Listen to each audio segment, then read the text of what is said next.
හිතාගන්න අරන් යන්න ඉල්ලනවා මාව දැනගත්තම ගොළුයි කියලා දාලා යනවා මාව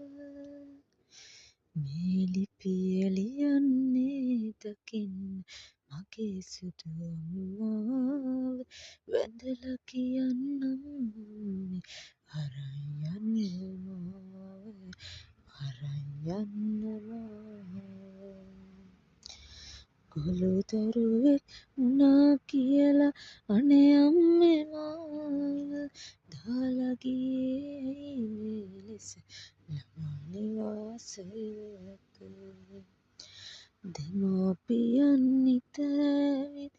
දන් දෙනවා මේට ඒ පින්වත් ලබා ගන්න අපේ වෙත් යන්න